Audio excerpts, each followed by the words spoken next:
જન્મથી કોઈ જીવ પતિ નથી અને જન્મથી કોઈ જીવ પત્ની પણ નથી. સંસારનો સંબંધ માનેલો છે.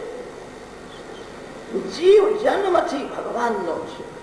જીવ કોઈ સ્ત્રીનો થઈ શકે નહીં, જીવ કોઈ પુરુષનો થઈ શકે નહીં. મર્યા પછી કોઈ પતિ નથી, પત્ની નથી. જન્મથી કોઈ પતિ નથી, પત્ની નથી. જન્મથી જીવ ઈશ્વરનો છે અને મર્યા પછી પણ જીવ ઈશ્વરનો જ રહે છે.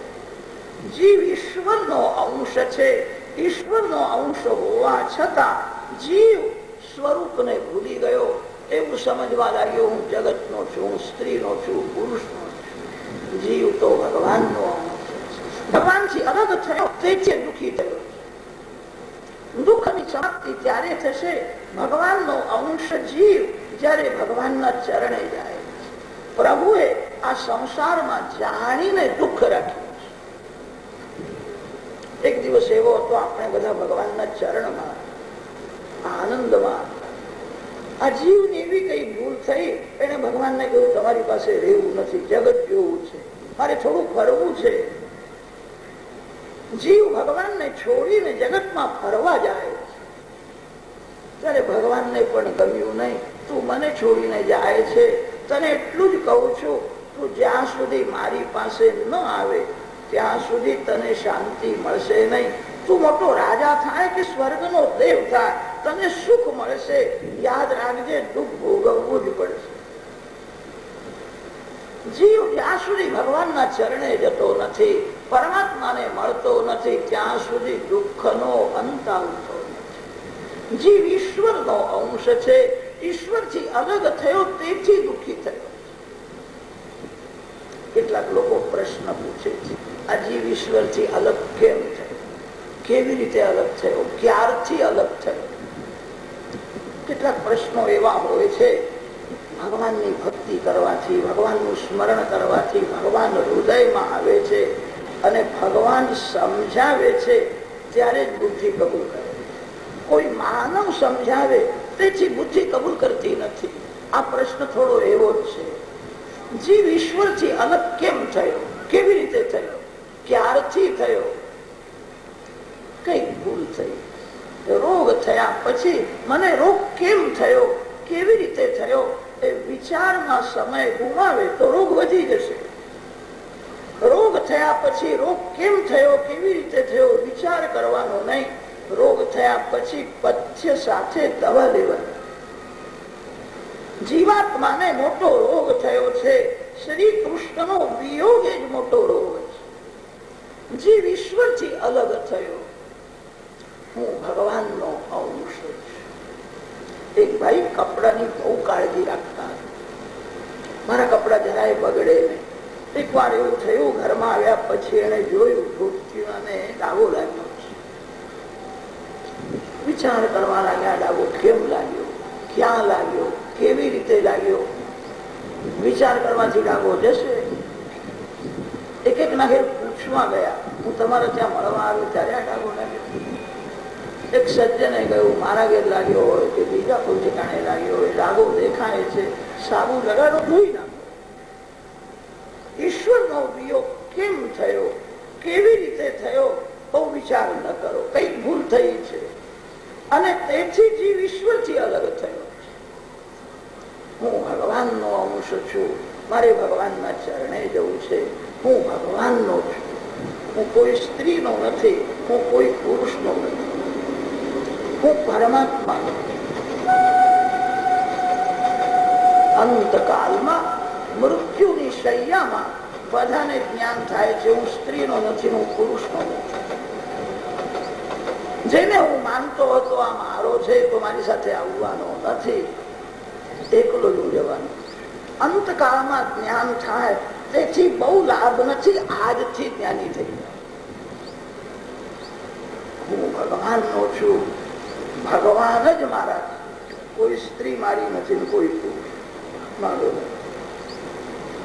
ઘરમાં જઈને એવું બોલશો નહીં કે આજથી તમે મારા નથી.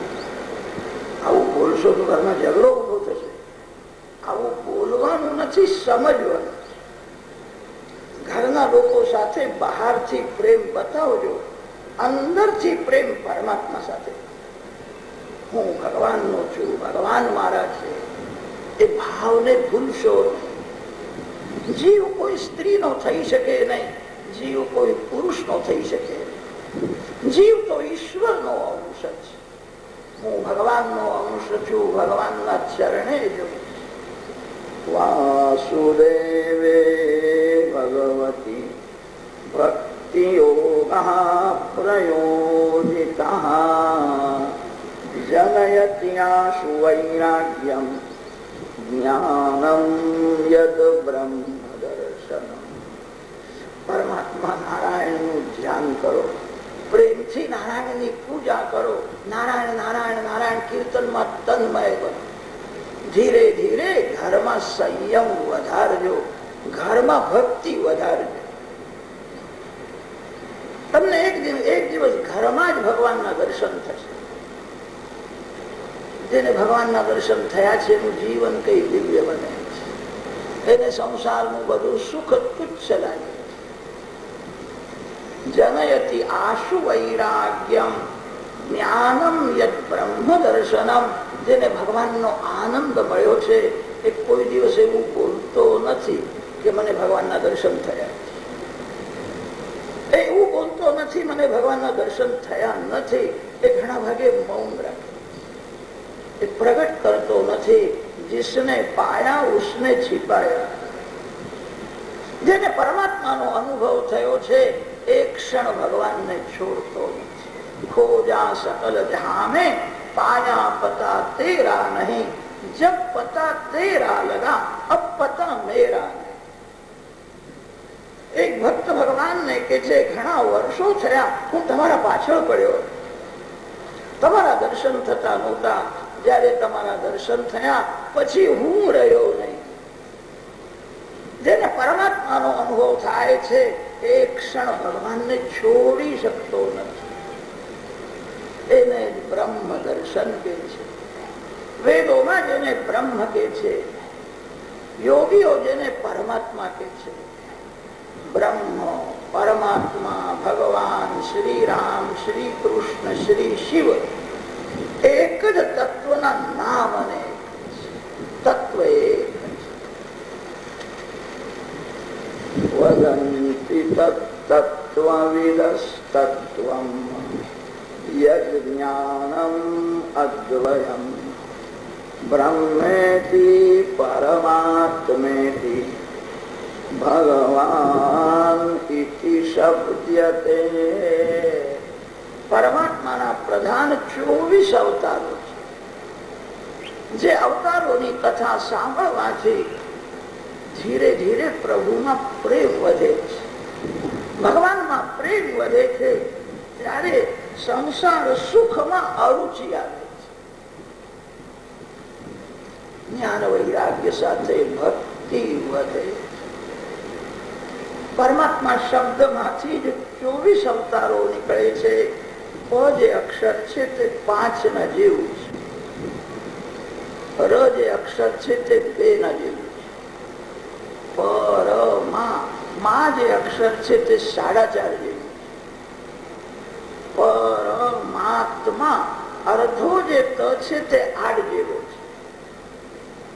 અંતમાં પણ માં આવે છે 4.5 જેવો છે. બધાનો સરવાળો કરો તો બરાબર 24 ની સંખ્યા થાય. પરમાત્માના પ્રધાન 24 અવતારો છે. જે અવતારોની કથા ભાગવતમાં વર્ણન કરી છે. જે કથા સુખદેવજીએ પરીક્ષિત રાજાને ગંગા કિનારે સંભળાવી. હું ત્યાં જ બેઠો હતો, મેં સાંભળ્યું નથી, નજરે જોયું.